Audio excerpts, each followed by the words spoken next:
Hey guys, this is Coach Allen, and Coach Christian and I are going to take you through an at-home vertical jump workout. Awesome, guys. Before we even begin to maximize our jumping ability, we have to ensure that our landing mechanics are appropriate and optimized, right? I will do this drill here probably about 5 reps, 3 rounds, 2 to 3 times a week, depending on where you're at in your cycle, right? As I'm stepping on here, I want to ensure that my hands and my hips are in the appropriate position as I'm landing. So as I step off, I'm ensuring that my hips are loaded back behind me and my hands are throwing back. We'll see and understand why as this drill continues to progress. But again, as I'm stepping off, soft bend in the knees and my hands are throwing back right as I contact here with the ground, right? How high should the box be?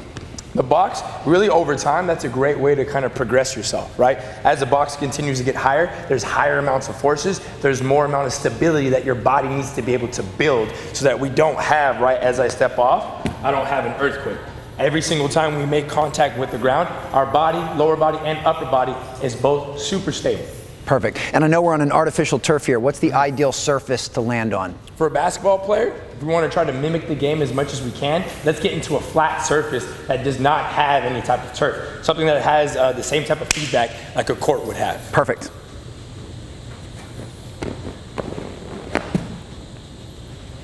Right now, as we progress, we start to get a little bit better, we can easily increase the box, right? A simple way to increase. But if we're looking for another drill to still stay at the same height, now we're gonna add an actual plyometric in the jumping aspect, right? So as I'm now landing, I'm going here to the ball of my foot. So now my heels are coming off the ground. My hands are still in the same ready position, but now I'm building the ankle stiffness at a specific angle, an angle that we jump off of on a very common basis, right? So again, I'm stepping off, hips back, my belly and my core is nice and tight as my heels are slightly here off the ground. And this is the second part of the progression. This is the second part of the progression. The first part would be feet flat. Second part would be onto the ball of the foot, not the tippy toes, the ball of the foot. And then the last portion is actually adding the jump in, right? So as I'm now here, this is where the hands become very important.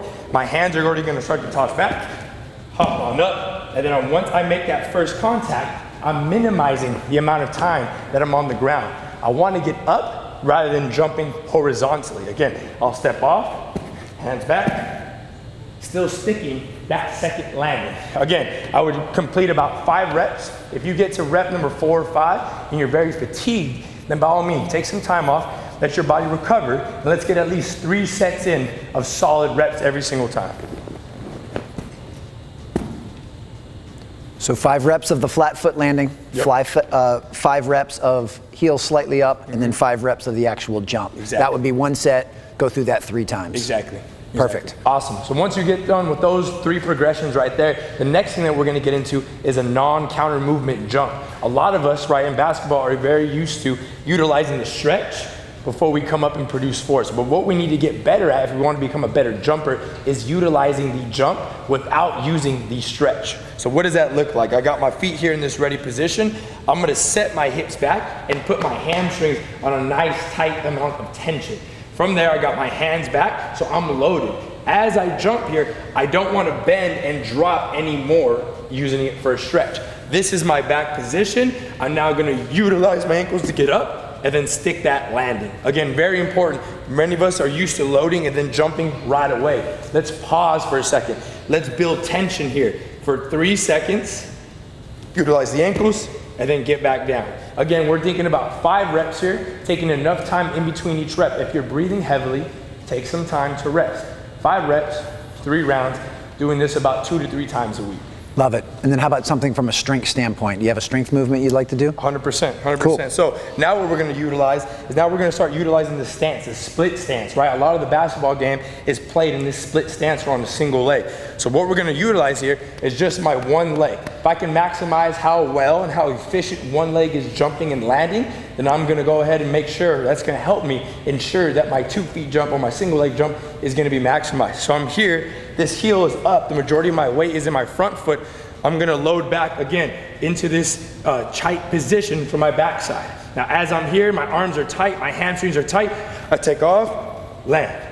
And again, 90 to 95% of the weight is still here in this single leg, okay?